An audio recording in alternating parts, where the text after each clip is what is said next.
Welcome back to Third Phase of Moon. It's Blake Cousins, and we're doing it again, taking your calls from around the world. It's my pleasure to do this. By popular demand, people want to speak about their UFO experience, what they're seeing in the skies, and what's it all about. What's this phenomenon all about? And that's why we're here. Third Phase of Moon, the top UFO channel on the planet.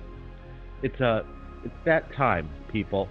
It is December 12th, 2020, and it's important that we're doing this. People are already lining up. They got a lot of testimony that they want to share. So if you're calling in, just keep your testimony down to about 5 minutes so we could get to as many callers as possible. It's important to get the information out to the people and get a concise story. So let me tell you, things are happening. We got UFO sightings that we're going to be going over today, including taking the calls from the public. So before we get to the new UFO sighting coming in from Florida, let's just open up the lines. People have been waiting up. Give us a big thumbs up if you're joining us on the live YouTube premiere. You guys are great in the chat. Let's rock and roll, guys. Buckle up. Let's get to area code 256. 256, you're live on Third Phase of Moon. How you doing today? Hey, doing good. Welcome to the show. Where are you calling in from?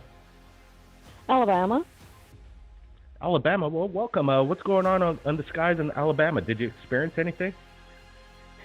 Well, I've been abducted several times, but I'm just going to tell you a real quick one. The very first one I can remember. It sounds like a good idea. Go ahead. Okay, this was when I was about 6. I had just pulled a tooth, and I put my tooth under the pillow and went to bed that night.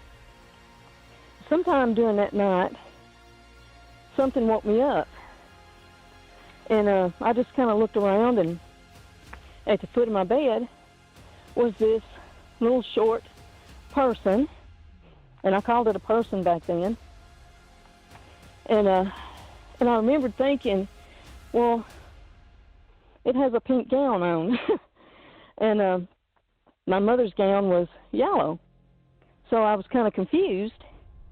But I think it was putting ideas in my head anyway, but when I looked at it, I just looked at it for a second or two and thought, well, I don't remember my mother having a gown that color, and so I rolled over and went back to sleep. And then after I got up the next morning, I remembered thinking, the tooth fairy. It was the tooth fairy. So they kind of put it in my head that my visitor was a tooth fairy. And it wasn't until years later that it dawned on me that it was a gray.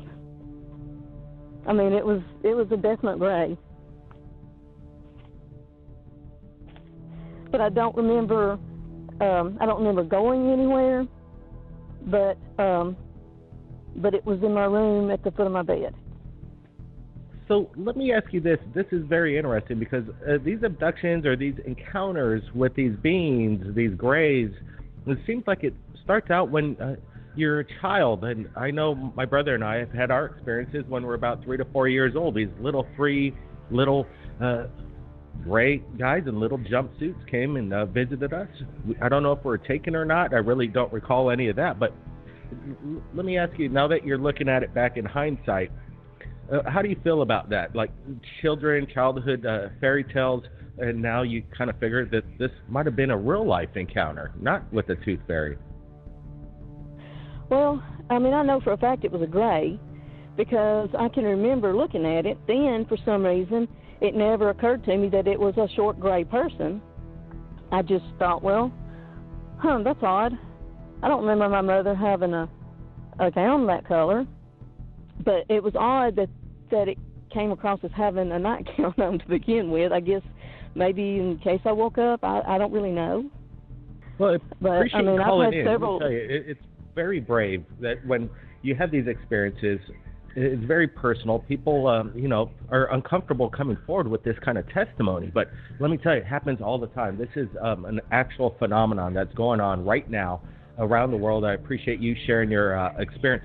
Now, before we get to the next caller, we even have some UFO videos coming in. Let me just pull it up. Take a look at this, guys.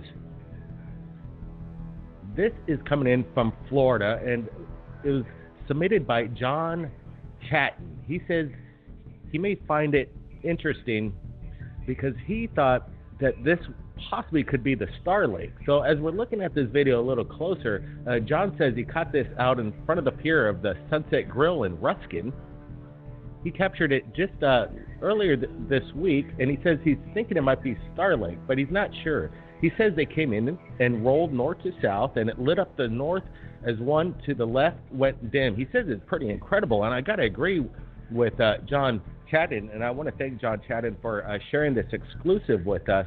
It's very interesting as we're looking at this, and I'm going to have to disagree that this is not the Starlink. This is something else going on. There's something I see about 1, 2, 3, 4, 5, 6 individual lights in the skies.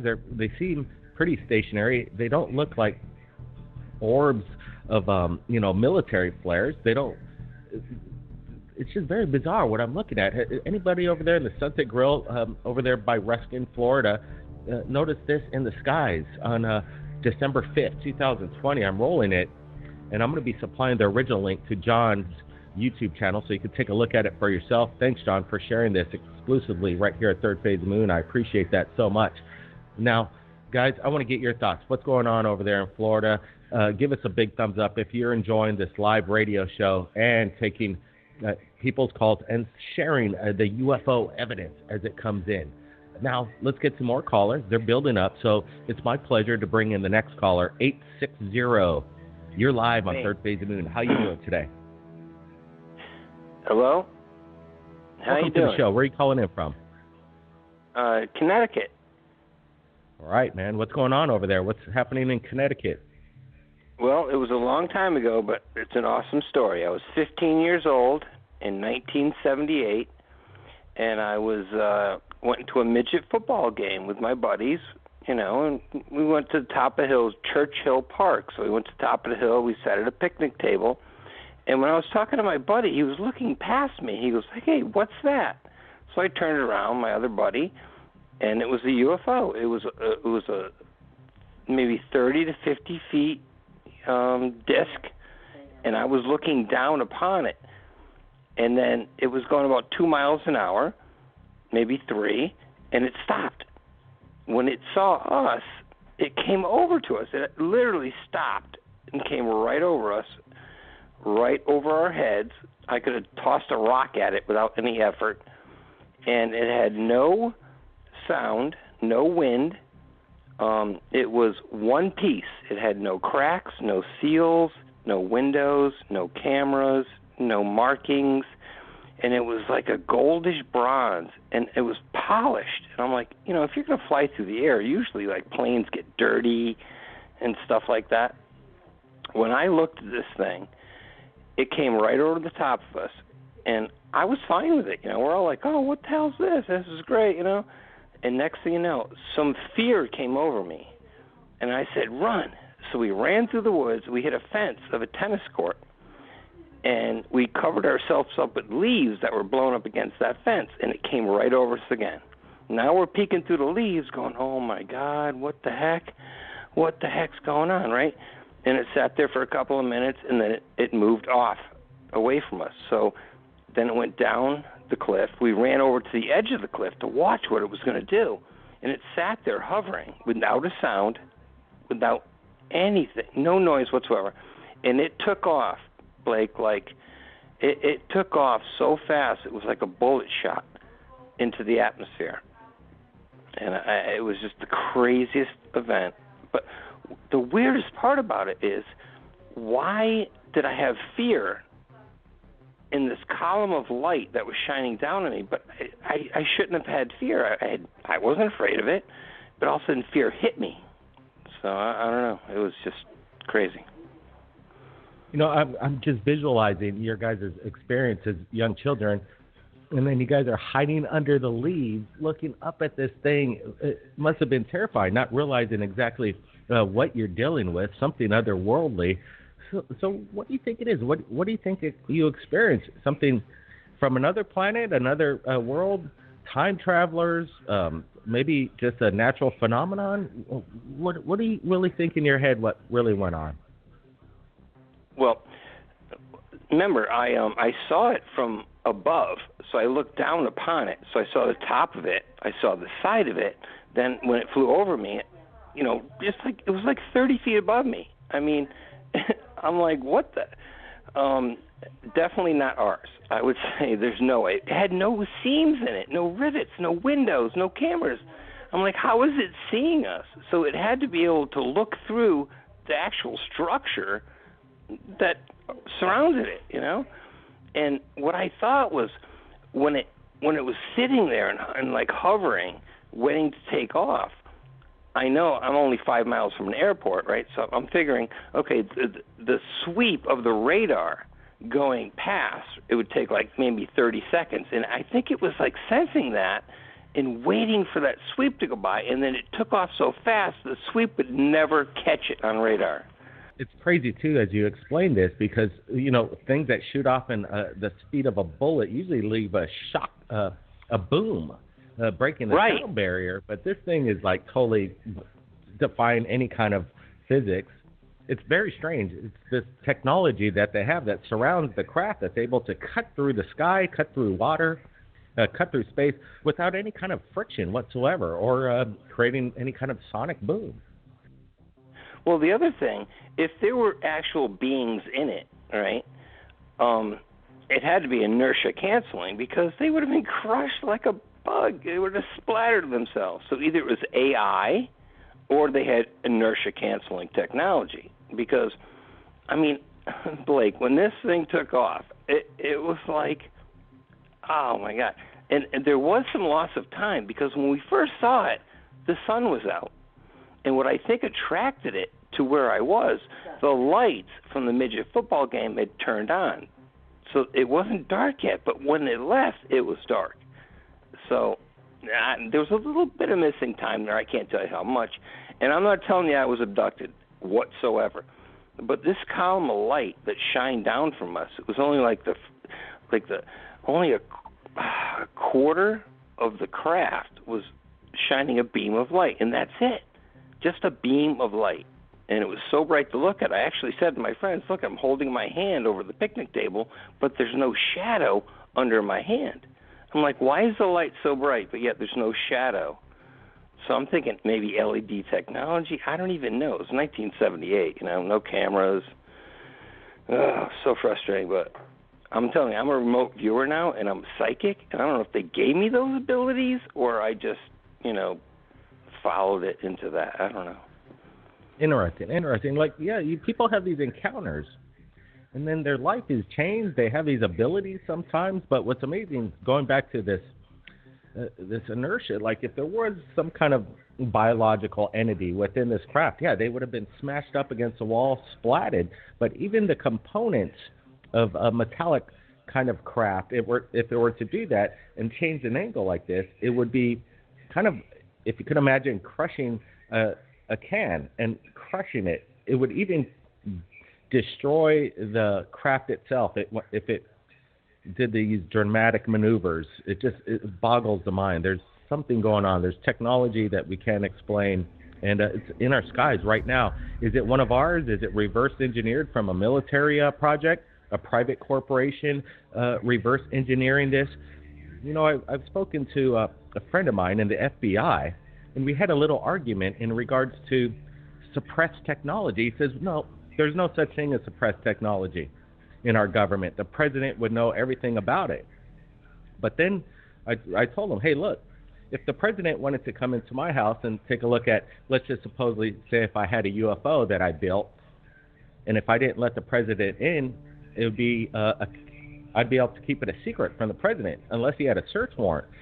So the point is, what I'm making is that the FBI and I both agreed that there probably is a faction of independent enterprise, a private corporation that doesn't answer to the government. So if they're a private corporation and has no involvement with the government doesn't need to know this stuff. So I think some of this information, this technology, it's being created. They're experimenting on our own Navy pilots, And I believe this is what it's all about, reverse engineered craft, and they're private corporations that are dealing with this technology. We're going to be following up with this with an exclusive documentary coming out called Countdown to Disclosure, the secret technology behind the Space Force. And we're going to be dropping it in February, and the trailer is going to be dropping real soon. It's with Dr. Stephen Greer, including Dr. Michael Sala, and a few others, and some surprises in there. It's a mind-blowing documentary that we're going to be coming out with, so stay tuned for that. Now, the people are lining up, and I appreciate that caller from Connecticut. Let's get to the next caller. Give us a big thumbs up if you're enjoying this live premiere right here on YouTube. Let's do it right now. 307. Welcome to Third Phase of Moon. How you doing today? Great. Can you hear me all right, Blake? I got you loud and clear. Where are you calling in from? Good old Wyoming. What's going on in Wyoming? Go ahead. Well, all this year has been a lot of activity. Now, that guy that just said he saw that over New York, those Starlink that didn't look like Starlink, I saw it. I'm out here in Wamsutter, Wyoming, the middle of the Red Desert, and I was having trouble with my dog. I look up, and I go, my God, is them freaking Starlinks?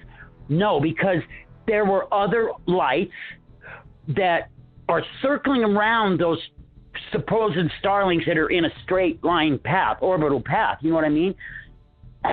You know who Peter Davenport is, don't you? What's Peter got to do with this? Go ahead. Well, I called Peter early in March when I went outside in the middle of the night. Not middle of the night, because these are at, the terminator of the Earth. It's got to be at sunset or sunrise to see an actual satellite. And I says, well, Peter, there is another satellite that is going in the opposite direction, and it's like circling these Starlinks. He says, oh, yeah, satellites do that. Well, I'm sorry, guys. I don't believe that they do. Once the satellite is put into motion out of Florida is that it's not a Starlink. We're looking at it, and it's too low to the horizon as well. Usually, if you see the Starlink, it would be, you're looking up at it. It's up in space. This is way below, closer to the horizon. You wouldn't be able to see the Starlink from, in my opinion, from this low. Let me ask you. So, what do you think this is? Some kind of a Space Force or asset that haven't been revealed yet? Go ahead. Yeah, that's very possible. Nowadays anything is possible. From what you've been talking about, the reverse technology. I've been following you guys for a few years now, I think, on YouTube. And right now, I couldn't join the live chat on YouTube, but I thought, well, I'll try to call. I got the number. I called. I got through to you guys. You guys are the greatest. I am not kidding you. But I think I've seen a UFO one time that was shaped like the chevron, okay? And that's like a backwards flying W. I waited for a long time to hear if anybody else had ever seen one, and that was around the year 2000, 2001. But look what happened in that year. You know what I mean? So I know you got lots of calls. I don't know what to say. Oh, those strange videos you had the other day with that red-looking thing in the sky that looked like that people are saying, well, that's contrail. No. Well, you know what it looked like to me, Blake? Like a living organism. I'm beginning to think they're like giants, like gods coming. What do you think?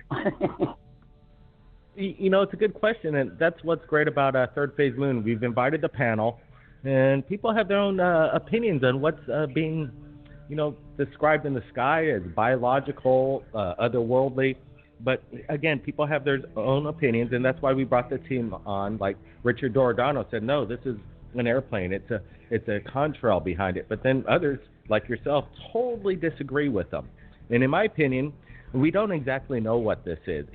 It could resemble like a contrail type of a residue off a craft, but it seems very stationary. And yes, if you're asking me if I believe that there's biological entities or creatures that live in our skies, yeah, they already do. It's a proven fact. Scientists already say they're microorganisms that catch the jet stream and live up there. Could they even be bigger? There's a lot of space out there in our atmosphere that they could be hidden, just like they could. Creatures could be hidden in the oceans, deep below the oceans, all over the planet. So there's a lot of discoveries still, in my opinion, yet to be made. and we're going to be covering them right here at Third Phase Moon. Appreciate the call from Wyoming. Keep in touch. Let's get to the next caller right now. Let's bring in 412. 412. You're live on Third Phase of Moon. How are you doing today? Welcome to the show. 412, you there? 412's got a little shy. Let's go to area code 646. We got a lot of callers. Let's just get to it. 646, you're live. Third Phase of Moon. How are you doing today? Hello? Welcome to the show. Where are you calling in from? Oh, New York. All right, what's going on over there in New York? Oh man. Number one, I want to say it's an honor to be able to talk to you. I've been following you guys for, and I've been very hesitant on coming on the show because nobody likes to be laughed at, right? But yeah, I like to definitely share an experience I had. All right, so I was growing up. Things like Friday the 13th and all these places that these killings would occur was in the woods. So when we grew up as kids, looking at these horror movies like Jason and Friday the 13th, we would say things like, oh, well, that could never happen here. That only happens in places like the woods, along with UFOs and Sasquatch and the rest of them. Well, I guess I got my butt handed because I'm 46 now, and at the time I was about 36 years old, and I was in a project building. Now, mind you, I'm in Manhattan, so, and I'm in a project building, right? So you got all these not pretty close to each other in a close vicinity, and I'm on that like that. And I'm with a girl, she's my girlfriend at the time, and she has a son. So we sitting in the kitchen, and I'm sitting facing the window, and he's sitting, and I'm sitting facing the window. There's a table in between us, and he's sitting on the other side of the table. So across the street, the building across the street is a store, and it's shorter. So it's not as tall as the building that I'm sitting in. So I look across the street, something kind of get my eye. And I says, well, what's that? I look, and it's like, how you say, like a beating bead of light. Right? So it's like pulsating. That's what I want to say. It's pulsating. So I'm looking over across 8th Avenue. It's nighttime. And right above this short building, there's a pulsating ball of light. So I turn to the kid, and I say, yo, do you see that? And he leans over to look out the window and goes, whoa, what's that? He's about 12 years old at the time. So he runs out of the kitchen and goes, yo, you know what? I'm going to go get my mom.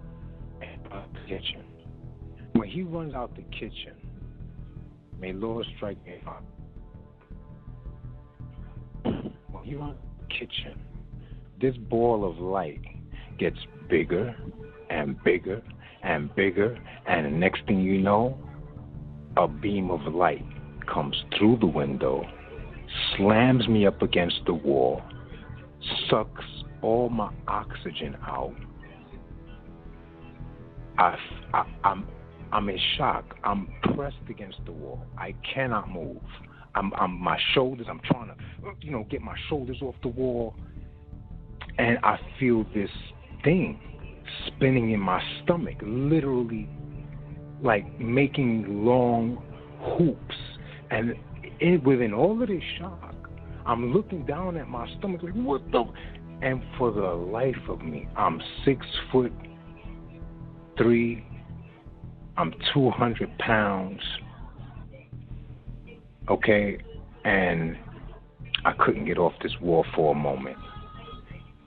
The light was so bright that when I tell you, in these project apartments, the kitchens and the living rooms, everything is small.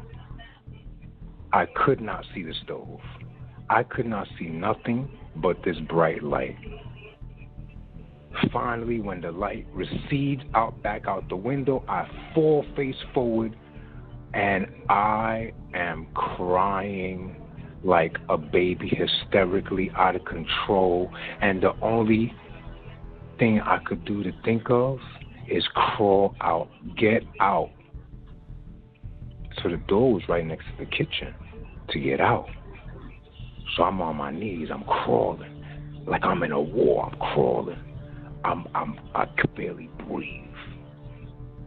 So as ironic as it sounds, literally right next door is my friend's apartment.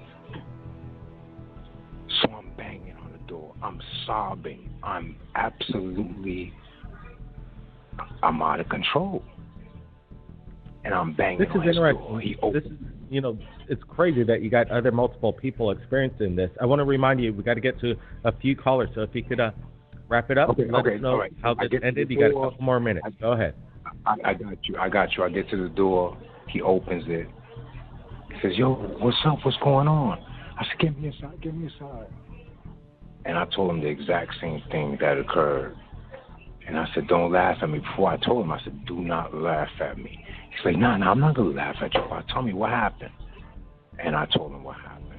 When I ran out the building, I called my girlfriend. I'm crying to this point, hysterical. And I told her what happened. Then I went back in the building after I mustered up enough courage to go back. I went back in the building. About a month later, 5 o'clock in the morning, I see an alien at my window on the fire escape. And it was like half awake, half asleep type of thing. So when I wake my girl up in the morning, we get up. I say, yo, Mom, let me ask you, that was a weird thing, guys. I felt something weird.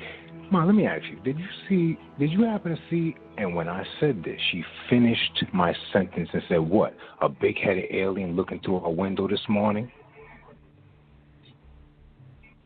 I just shut up. I was done. I'm done. Yeah. I'm done. This is New York. This is not supposed to happen here. Okay? And yeah, it's really happening. Yeah, it's really happening. It's very amazing that your mother backed you up, finished your sentence. Obviously, you guys saw this.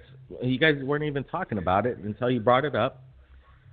Your mom's seeing the exact same thing. What else could it be? That's my whole point. Wow, I appreciate you calling in, telling this story, because what's up with these encounters and then these alien grays appear?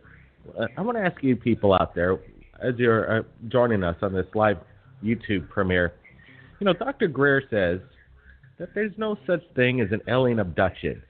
He states that these aliens, these biological grays, are actually engineered by a government program to do this false abduction scenario.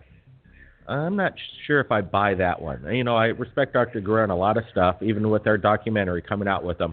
But in this case, I have to disagree with Dr. Greer. I believe these are entities from another planet. They're not engineered by our government. These aliens are testing humans. For what reason? Who knows? Maybe they like our DNA. Some people think, why would even aliens want to communicate with humans? Why would a human want to communicate with an ant? I don't think that way. I think humans are pretty advanced, and aliens can still actually learn from humans. We're not totally like a species that has no consciousness or advanced way of thinking. Look at what Elon Musk is doing. Look at all the computers, how we're doing this right now. We're a pretty advanced civilization, and maybe we're unique in the universe. Maybe there is a reason why the aliens want to, study us. I want to get your thoughts on that right now in the comments. I appreciate the caller from New York. Wow, that was a wild ride. I think we got one more caller. We got time for one more caller. Give us a big thumbs up. Let's bring them in. Go to area code 307. 307, you're live, Third Phase of Moon. How you doing today? Fine. How are you? Good. Where are you calling in from? From Castle, Wyoming. Can you hear me? Yeah, I got you loud and clear. What's going on? You got a story for us? Let's hear it. Oh, hey, I just got on a while ago and I saw there's one guy say something about Wyoming. I missed it, but yeah, there's a lot of activity here in Wyoming. Every night I see them. I can go up by my window. I see one out there. Even my friends even got videos of them. I posted on video on YouTube. They took it off. But anyway, there's a lot of activity here in Wyoming. I see like maybe 3 of them every night in Wyoming. When it's clear, I can see them. But otherwise, I don't know what's going on, man, but there's something going on. What are you exactly seeing over Wyoming? Do you see like a structural craft, or are they just lights? What are you exactly describing? The lights. I got binoculars. I'm trying to get, me and my friend, we're trying to get powerful ones, or a camera, infrared, whatever we need to try to get, because they're out there. Because like I said, he sees them over there. I live on the north side. He lives on the west side. And so we kind of contact each other when we see him. And so there's things out there. That's all I can explain. That because I've been seeing him. Like I called you once before, because I've seen him in Colorado, Loveland, Colorado. I've seen a big one. I used to live in the neighborhood in Loveland, but people there, they don't, like you said, people they just try to ignore it anymore. But anyway, they're out there, bud. Yeah, let me ask you this question. This is fabulous. So you have a friend of yours in Wyoming, and you're looking at one part of the sky, you're checking out the other, and then you guys kind of let each other aware of what's going on, kind of like a heads up, something's coming your way? Yes, exactly. Because, him and his brother, too, we've been talking about this for years now, that I've been seeing him. And then he didn't kind of believe me neither. And then I told him one night, I go, when I call you, bud, look and see where you live, and you'll see, because they're like mostly directed to where he is. And then one night he got back to me. He goes, you know what, Danny, you're right. I'm sorry, but I believe you now, bud. So now we start communicating more. And like I said, I'm trying to get like a video or more camera with more powerful, because like I said, I can see 3 of them every night. And when it's clear, I can see the same lights that are out there. And sometimes you can see them moving really slow, like, and people say helicopters. I know what a helicopter is, but I know what an airplane is. I'm not stupid. I know you guys aren't. So we can identify them that way. And sometimes, just the way they move. And they don't move, like a helicopter, Sometimes they move really slow. And when I take my videos of them, I got videos of them right on my camera, on my phone. And when they do, they're moving. I'm still, and they're moving. But when I'm looking at them, they're not moving. It doesn't seem like they're moving. It's an excellent scenario, what you and your friend are doing, and that's what people need to do. They need to collaborate. If there's something in the sky, call your neighbor.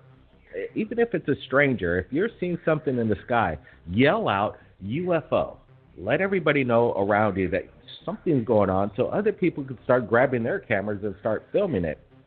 As an individual, that's one thing, witnessing a UFO, but when you're collaborating with friends that are experiencing the exact same thing, so you have other visual eyes spot on an object in the sky, you're confirming that it's there. It's not a figment of your imagination. So people need to do this.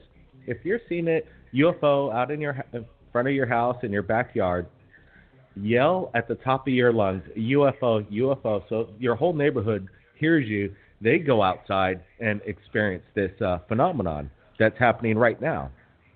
I want to thank everybody for joining us. Let me tell you, we've got some updates coming up on our backup channel, Third Phase, today. Richard Giordano and Michael from Dark Hour Paranormal, they're going to be going over some incredible discoveries done by Brian Forrester, and that's going to be on our channel, Third Phase. What's up with these ancient civilizations that have disappeared without a trace? Who built these megastructures? There's no such tool marks that are evidence of some of these highly advanced carved structures out of rock that would be pretty much impossible back in the day to do their precision kind of work. So look for that on Third Phase. We got more UFO videos coming up exclusively on Third Phase of Moon. And next week, we're going to be making a special appearance on Jaime Maussan's network. And we're going to be all over the national media in South America. It's going to be exciting stuff coming up. right here at Third Phase Moon. So make sure you subscribe, hit that notification bell to be notified when we go live or we got some breaking news coming in. And if you missed your chance to call into Third Phase Moon Radio, we're going to be doing this again, trust me. Just make sure you do get notified. We give you an advance of an hour before we go live, just to give everybody a heads up. And speaking of heads up, keep your eyes on the skies. Have that camera ready. And if you capture anything amazing, submit it to us right here at Third Phase of Moon. My email is in the description. Keep your eyes on the skies, everybody. Be safe. Blake Cousins. We'll see you real soon.